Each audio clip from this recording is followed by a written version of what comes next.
I'm Mori Natura, and you're listening to the Positive Fantastic Podcast. My guest today is an internationally acclaimed self-help author and educator. Meir Schneider developed his school for self-healing in San Francisco, where he has been helping people to heal themselves from a wide range of difficult conditions. I first encountered Meir Schneider's writing several years ago when I was looking for more information about how to heal my eyesight naturally. I came upon his book, Vision for Life, at my local library and was astonished to read his true life story about how he had been born with cataracts in his eyes and suffered several surgeries as a baby which further impaired his vision until he was declared legally blind in Israel. Meir spent many years of his life focused on the utmost priority of attaining better vision. And not only did his efforts pay off, because Meir now has a California driver's license.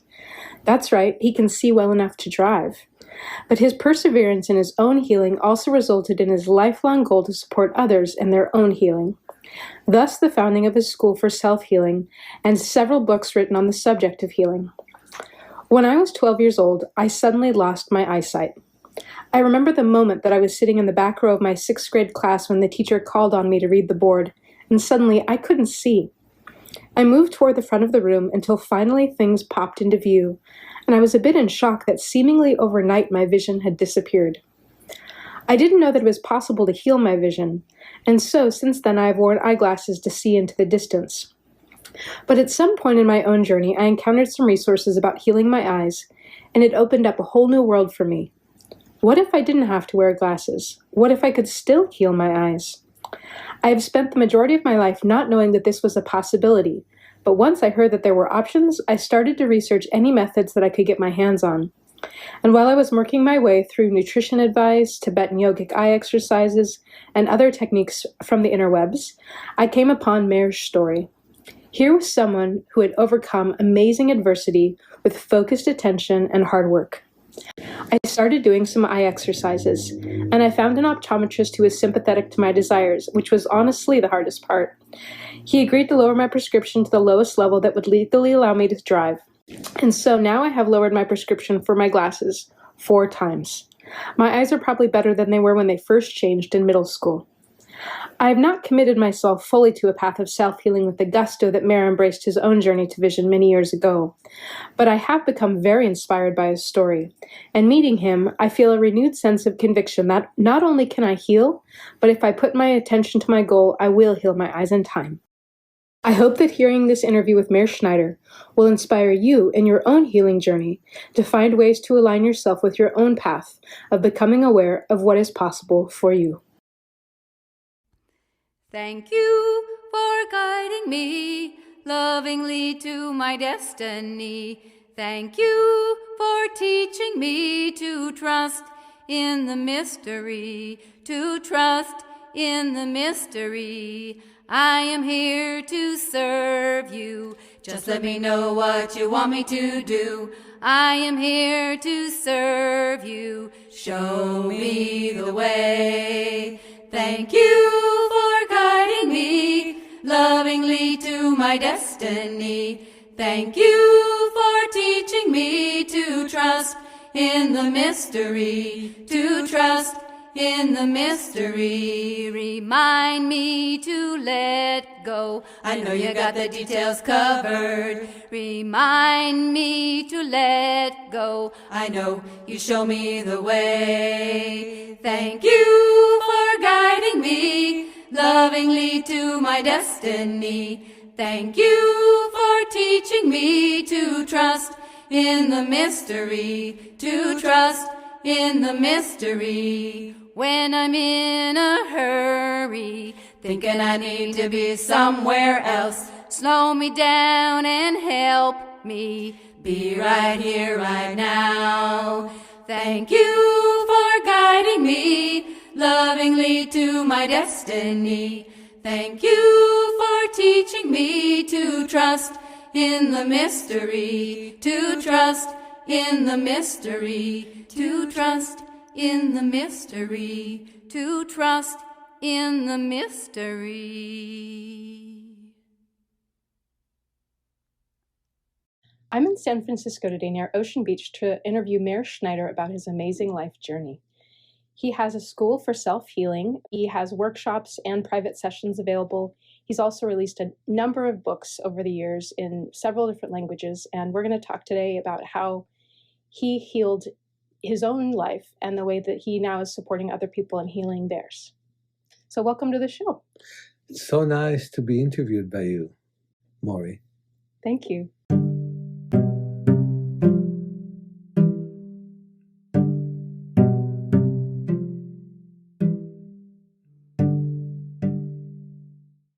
I would love to hear more about your own journey. I know that when I read your books that you started life basically blind and that you had various surgeries when you were a baby that did not help. And so you've had this amazing turnabout where you spent years really focused on your own healing, and now you actually have a California driver's license, and you drove here this morning to talk with me. So you've had a really huge transformation, and I think that that's one of the most amazing stories I've ever heard. And I've been excited that I finally get to meet you and hear more about it firsthand. Could you share about that? Well, I was born with cataracts. Uh-huh. Cataracts is opacity of the lens. Now, you hardly find anyone in their 70s or 80s without cataracts these days. Although those exist, I must say. It's not true to say that if you're 70, you must have cataract. Mm-hmm. But many people in that age have cataract. And it's unusual to have an infant with cataract. Only 1 out of 20,000 infants are ever born with cataracts. I had deaf parents, which is interesting. Until these days, the deaf community remembers that I was the blind son of Ida and Abraham. And so I was born with cataracts, and these days the medical profession does things a bit more successfully. My 2 kids were also born with cataracts. Oh, wow. But their surgeries were done on time. Let me explain to you what time means.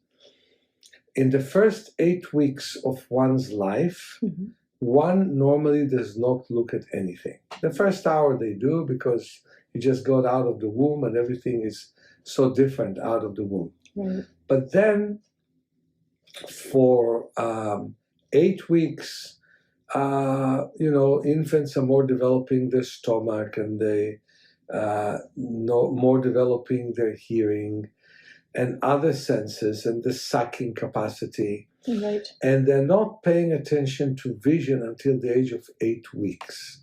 Then every infant sees extremely well from 2 to 3 feet. They see their parents, especially their mother's face. And that's the time that almost every adult instinctively stimulates their vision. They make noise, they talk to them in different ways, and the smile of an infant is something that cannot be captured in any way. It's so beautiful. And slowly but surely, the infant develops more vision. They crawl, they develop a certain vision. Before that, when they lift their head, they develop a certain vision. And when finally they start to walk at the age of 2.5 and 3, their vision is better than 20/20. It's 20/15. And if you live in the jungle, or if you live as a bush person or a native in the Amazon or a Bedouin in the desert, your vision gets better than 20/15, which is better than 20/20.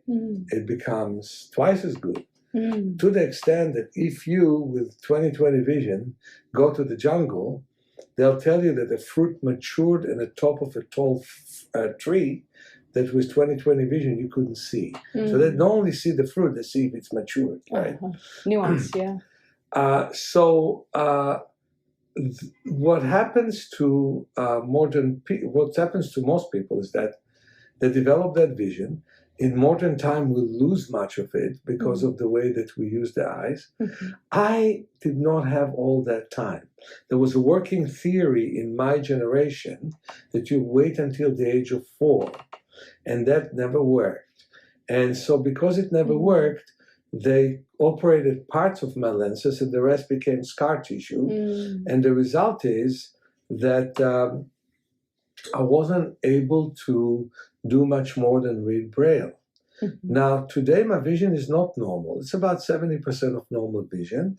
But with that, I read, write, and drive. And it used to be 1% without correction. With very thick glasses, it was 4%. And I've really improved my vision tremendously. And until these days, I still work on it. And I've been doing this for 51 years.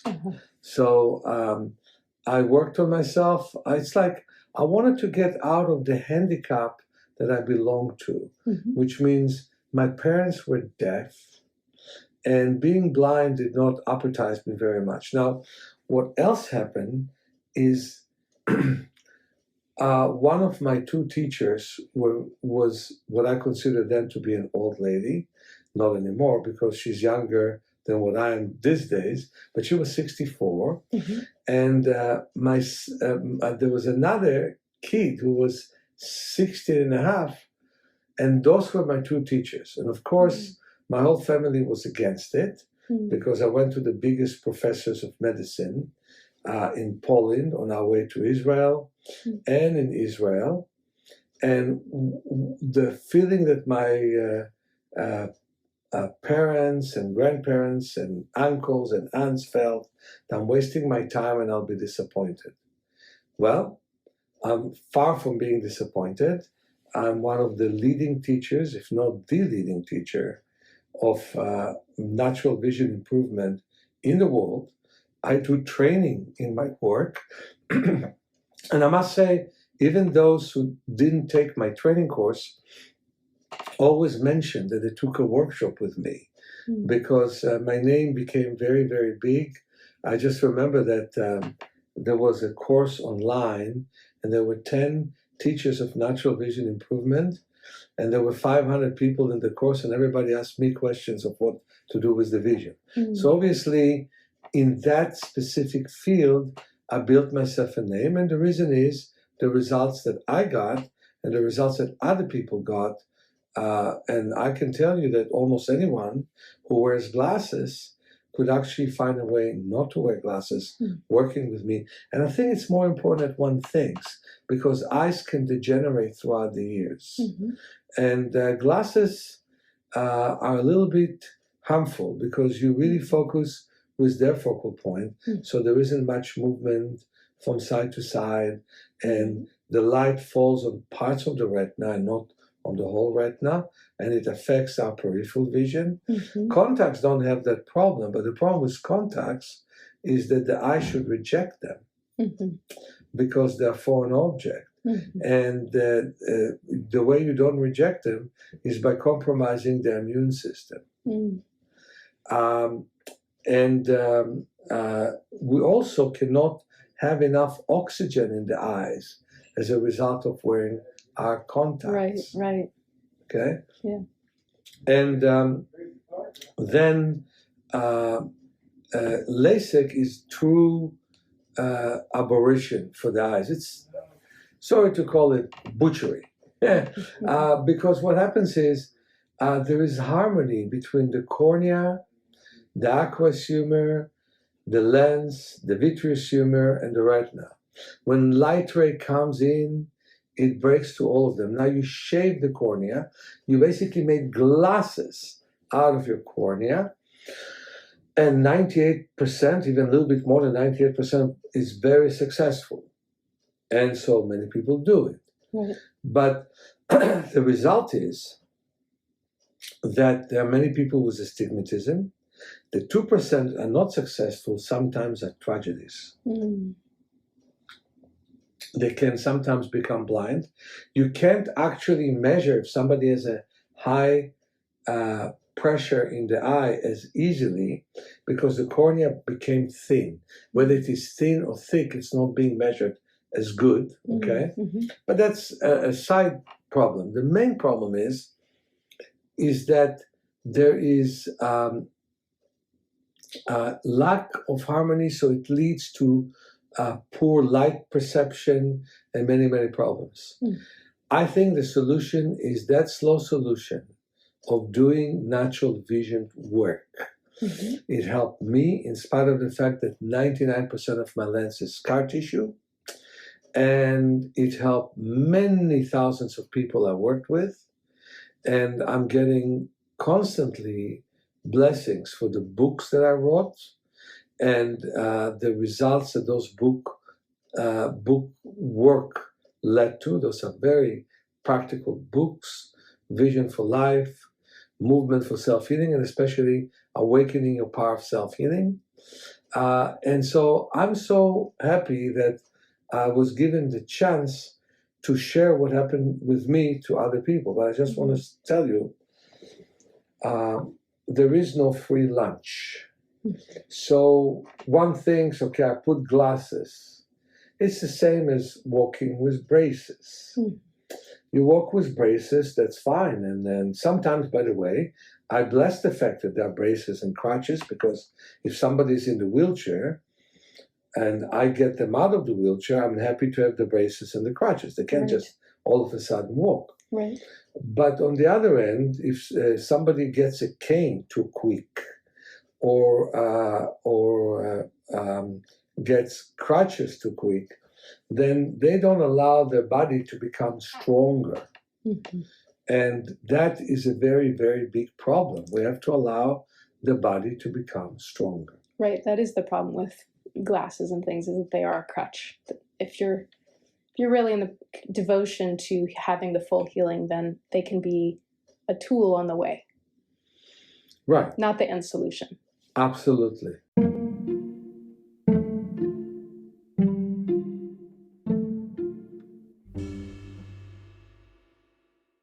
When someone comes to you and to your school for a workshop or a private session, what is it that happens that you do in order to support them in their healing? Well, let's divide between private sessions and workshops. Okay. So for private sessions, people come to me for many different reasons. I have people who came to me with body problems like multiple sclerosis.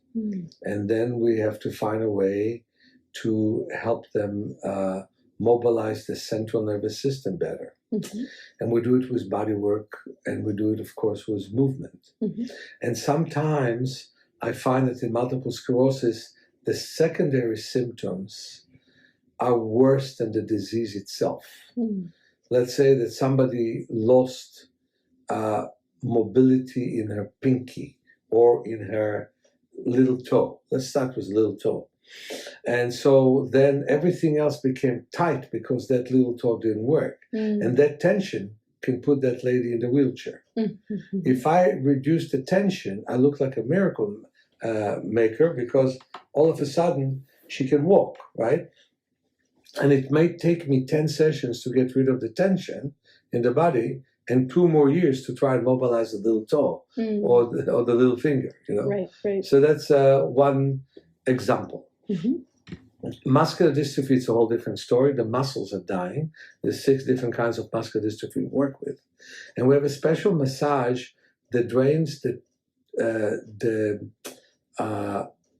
all the toxins from the muscles. Because what happens is the pump of the muscles to get rid of the toxins is defective. And therefore, the muscles die simply because they keep working on getting rid of them. They also are missing some proteins that they need to have. I believe that a combination of having good medical invention and our work would be good, but physiotherapy is not good enough for muscular dystrophy. We teach them to not strain, because when you strain, you lose your muscles. And it's a very bad thing for them, because they overstrain, and often they do lose their muscles. So I teach them not to do it. But we can always gain muscle work as long as some of the muscle cells remain. And I'm very proud of my work with muscular dystrophy. If somebody comes to me with back pain, I work on all kinds of back pain, I teach them how to use muscles they never used before. We have more than 600 muscles, and most of us use about 75 to 100 of them. We basically use so few of the movements we have. And so the result is that some of the muscles we have contract very much and lead to tight connective tissue, less space between the bones, and eventually the body becomes hard, the back becomes not as mobile, and the result is pain. So we teach them the opposite, to use more muscles, to relax the areas which are too tight, and to create better integration between the muscles that work and one that don't, and of course to lead to a new brain connection that leads to that integration. And so when I work with people, body work comes first. Now people come to me with different vision problems. And the one thing that is common to all vision problems, we also do body work. So if somebody comes to me, I would take her to the ocean and have her look at the waves. I would teach her exercises, but I also would massage her. I would massage the eyes, I would massage the back, I would loosen up the neck, I would give her a deep relaxation, and then we can work on it. And it's different from person to person, you know. Right. Yeah. People, for example, I had a lady who came to me at the age of 92. It was true for last week, okay? And she lost a lot of vision. But the first thing I've learned is she's not oriented visually. So I was starting to work with her actually on peripheral vision because there was no orientation where to look. Then I learned that she's not using one of her eyes almost at all. And I taught her to use the eye. Then I've learned that she strains to see colors that she can't see because she lost some of her cones. And I encouraged her to only look at things that she can see so she will not be discouraged by looking at things that she cannot see. So I'm giving you an example how different it is from person to person. Right. And I had a person who was a pharmacist who came to me, and he saw everything 8 times. He had macular degeneration, and the doctors did with him a very bad procedure, which is a laser treatment where they basically hurt his macula. So it's like every picture was broken. And so I worked with him. I've learned that he was very hunchback, so I've done exercise to straighten his back. He worked on himself 2 to 3 hours a day. And one of the things that I've learned is that as a pharmacist, he did not look enough at a distance. He looked at medicine bottles and at prescriptions. So he spent a lot of time looking at a distance. So when he came to me, his vision was 5% uncorrectable with glasses because of the split that he would see everywhere. Within 3 months, his vision was 40% without glasses, correctable to 2025, 95% of 2020. And I'll never forget, that was the best case I ever had with macular degeneration. So basically, it is very individually tailored. Yes. What I do with workshops is slightly different. I cannot work on each person individually, as I have 20 people in a class, you know. Right. In Tel Aviv now I had 44, you know. I cannot do that. Yes. But what I do is, first of all, I talk about the principles of natural vision improvement and the principle of working on the body. And if anybody reads in my books, the principles are deep relaxation, learning to adapt to all lights, night light. And I envy you for being in the country and being able to be in the stars. Good for you. Yeah, thank you. Do it for both of us, right? Yes. And I think modern people live with too much light. Definitely. And it is proven that if you have light in the corridor, as a child, you can develop high myopia, which is very dangerous. It can lead to glaucoma. It can lead to macular degeneration and many other problems. Okay. Then I'm talking about adapting to the sun. Sunglasses are very bad for you. I mean, yeah, put sunglasses if you drive to a sunset or to a sunrise, and the visor is not enough, and your hat is not enough. Try to do everything not to wear them, but then if it's too much, wear them. However, you need to absorb the sun. The medical profession really made a big mistake telling people to be away from the sun. It leads to tremendous amount of cataracts and macular degeneration. And they say it leads to cataracts, it leads to macular degeneration. Wrong, okay? Now, the third thing is having better peripheral vision. People these days look at the phone and they forget there is periphery. That leads to glaucoma and pressure of the eye. You don't use much of the eye. The fourth principle is looking at details, because we used to look at details as an infant. Not me. I used to read Braille. My teacher says, hey, don't sniff your page, even if I try to see what I'm looking at and you don't see anyway, look away. Well, I had to relearn to look. Okay, so that's the fourth principle, looking at details, because we become uncurious these days about anything. You go to a supermarket, you want to get the can of corn that you want to get. You don't look at anything else. But in the forest, natives love to look at everything there is, And then the next principle is looking at a distance. The reason why so many people have cataracts is because we don't look at a distance. And every audience at home, if you put your hand on your nose and you look at your hand, at the lines of your hand, and then you look out of the window, you'll see how hard it is for your lens to look at your hand, because the lens muscles constrict a lot when you look at your hand, and they relax, and the lens becomes flat when you look at a distance. It becomes round when you look from near, like a magnifying lens. So resting from the computer and looking at a distance is so important.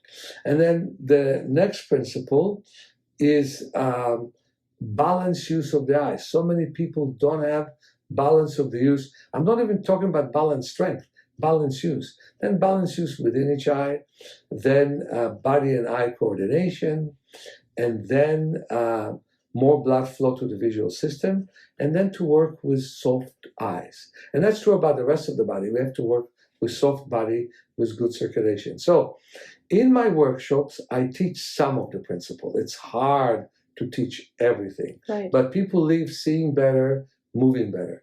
In my training, I teach all the principles, and I teach them different ways to work with themselves. And the result is that people leave seeing better, feeling better, learning how to work on others, and eventually starting new practice.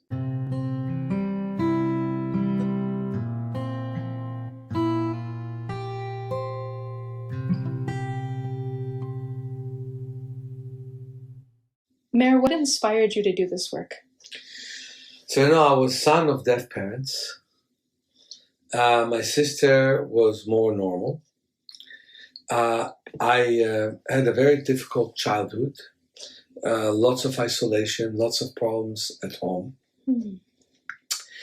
And when I met a kid who have shown me eye exercises, I spent 13 to 16 hours a day working on my eyes. Wow. Vision didn't come to me easy or free. And when I'm thinking about myself with a lens that is so broken, as if you stepped on glass, and through that I'm seeing. And how I raised my ability to see not the bottom of the chart, but the middle of the chart. And maybe it was a little bit more strained than you see the bottom, but still, I can see the middle of the chart. I can drive. I never drove cross country, but I did drive as far as Fresno. I did drive several times as far as Grass Valley. For me, long drive is even Sacramento, What's for you is a regular drive, for me is long. But easily I drive in the city, and easily I drive to adjacent cities in the freeway. But what got me to do it, after people said that I should never walk without a cane or a dog, several times I would cross the road in a red light, would not see the red light. And I had a bunch of accidents. When I was trying to ride bicycles, I would fall into ditches. Well, when I was thinking about what happened to me, I was thinking that the world deserves better therapy, because I have a blind certificate for good from the state of Israel. I was given up on completely. And I was thinking that people deserve to know that their potential is huge. And if they determine to move forwards, and normally you don't determine to move forwards if you're comfortable where you are. Normally you will determine to move forwards if you have pain about where you are. Right. So when people determine to move forwards, I would like to be facilitator and give them the tools. And in my workshops, people's lives are changing. And in my training courses, people learn to change their life and other people's life. And just know that my training course is like 10 hours a day. Yeah. So I'm going to do one in August and maybe one in October. It still is tentative, so people should call us and write to us and find out. It goes by enrollment. So hopefully this will bring another enrollee or two, in my workshops, it's more general, but people leave knowing much more than they did before. Today's PSA is about the offerings that you have here at the School of Healing. And so in addition to teaching workshops and trainings, and as you mentioned, there's some coming up this summer and fall, and the potentials of more workshops and trainings are probably coming forth as the pandemic starts to close too more. But you also have some Zoom offerings and things of that nature, and you have a library of books that you've written. Could you talk about some of the books, especially your newest book that you've come out with? The newest book, which is Awakening Your Power of Self-Healing, has 26 chapters. All of them are practical chapters. And the first 8 talk about what you do on yourself. So we're talking about, first of all, breathing and how to breathe deeper, which means to breathe slower.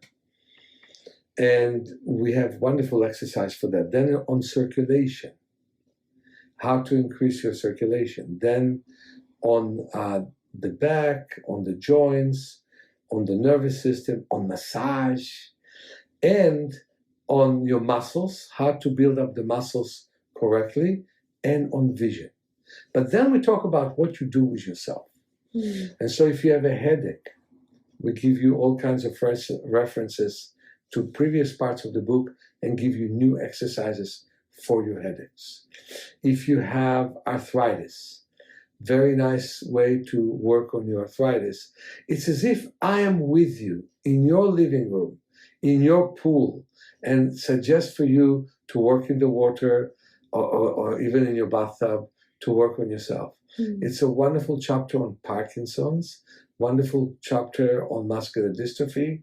So that book really is me trying to imagine your situation and helping you to work with it. I can never do it fully unless I meet you, but I can give you the principles with which you work on yourself. For example, if you were in bed for 3 months, I really recommend you get out slowly. If you go fast, you may injure your muscles.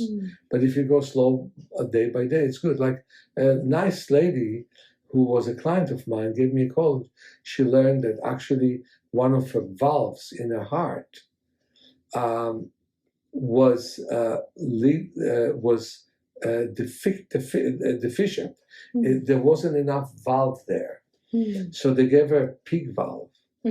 And so she was upset that the ejection of the heart is so little, because it was 10, now it's 22. Well, I said to her, it's good. It has to slowly become bigger. So I go with people over their issues, and that book brought as much as I could bring to help people to work on themselves. The first 8 chapter, which is the thickest part of the book, is working on us to prevent problems. And the main thing I want to hint here is finding things we normally don't do. For example, how many people can move their toes independently? Right. Some people can feed Yogis. Some people can feed themselves with the toes. Yeah. But I teach people to move their toes independently. And I really believe you cannot loosen up the neck without it. And the reason is, if your toes are weak, your ankle will end up being stiff. Your knees will end up being stiff. Your hip joints will be stiff. Right. your back Everything will be up stiff. from there will Exactly. be impacted. And if you don't move your hand the whole way, which happens to all of us because we don't have enough extension, we have too much flexion. You see, you are a body worker yourself. Well, most massage therapists give up massage within 4 to 5 years. Why? Because they never learn the extension of their hands. They never learn the independence of the hands. So we teach muscle isolation. And so we'll teach to activate many, many more muscles. Otherwise, we compensate with very tight muscles. So that's Awakening Your Power of Self-Healing. The first book I wrote, which is now called Movement for Self-Healing, but the first one was Self-Healing, My Life and Vision. And I hope one of these days to return to that name, but I think it's a good one. Movement is also good. When I wrote Self-Healing, My Life and Vision, I felt like my skin is being taken away from my chest. You know, I felt that that I am bringing myself out, and my credentials is mainly my success. Right. And so I felt that, and also the success of my clients, by the way, it's fantastic success. Yeah. I felt like I'm revealing what happened. And it's almost, you know, in the past, people used to sit in secrets. These days, if somebody invented a method, he wants people to pay him to know what he invented. Well, I don't. You just pay me for my time, you know? And so it's important for me that everything that I know will be known to others. And that's what happened in the first book. It was 800 pages that we had to cut down to 200 pages. And it was a best-selling book. It was published by a company called Routledge and Kegan-Paul in England, and then bought by Penguin, and held, and it sold from 1987 to 2000, and in 2005, New World Library printed the Movement for Self-Healing based on that book. So I'm very proud of it. Now, Vision for Life is a best-selling book right now. And they basically printed 17,000 in English, but it's in 15 different languages. Wow. Yeah, that's the book that I came to know you through. Right. Well, because this is the more known book this minute. Right now, yeah. And it does talk about the principles of natural vision improvement. It does give you suggestions of how to overcome nearsightedness, farsightedness, cataracts. And it also talks specifically about your case. You know, it tries to do that. And I'm very proud because in 200 pages, I was able to do all that. It took me 4 years to put it together. Now, we have online classes. So you can download classes on Introductory to Vision Improvement, how to overcome nearsightedness, farsightedness, and astigmatism. This is just a recent video that we did. And the video Yoga for Your Eyes is only available through us in its physical form, although you can still download it from Sounds True. But I want to tell you that it was for a while the 9th best-selling video for Sounds True, and for a while they sold 1,000 a month. That, you know, for about 8 months. A lot of people want to heal their eyes. Yeah. And it got some publicity. It's kind of hard to get the publicity you need for something like this. I almost sometimes feel that I'm sitting in my setting and teach, but yet I teach all over the world. I taught this year in Paris, and in Barcelona, and in Tel Aviv. In Tel Aviv, we got a very big number of people. And so I really can't wait to teach many more people in this state, in this country, especially since we have such a beautiful place to get people, work with them and teach them.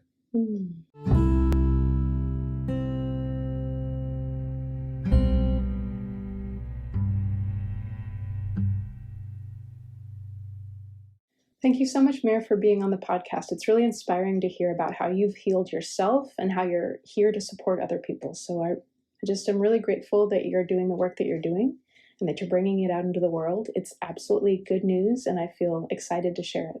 Thank you so much. Thank you. I really believe that we need transformation in the field of physiotherapy, that it should include exercises also for the eyes. I feel that we need new physiotherapy that will include the brain, that we will work with the eyes and the brain. It's interesting that brain plasticity is becoming more and more a word that people are talking about, and people who should never talk about it, you know. But I think that it's important to be practical, do exercise which are practical and can help quite a bit the brain plasticity. And so first of all, I'm very grateful to the fact that you came and interviewed me. It's uplifting to be interviewed by you. And the second thing that is very important for me is the fact that I have another channel with which I can explain the world how much touch can be healing touch, how much the eyes can actually improve, hearing can also improve, by the way, how much the back can get better. And so the word of optimism, real measured optimism, doesn't exist enough in the world. That's why I think socially and individually, people often try to control others, control other nations, and many things could be way better if we would expand within ourselves. So there is a real good spiritual component to the physical work that we're doing. Indeed. Well, thank you so much. I'm grateful that we're having this podcasting adventure together. Thank you, Mori. It's fantastic.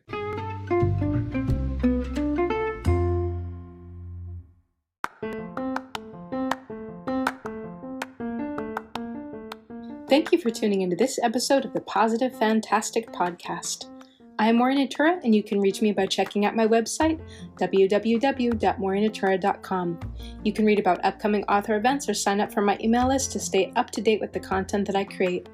If you go to www.morinatura.com/thepositivefantastic, you can link directly to any of the podcast episodes that have already been published and see short summaries describing each episode.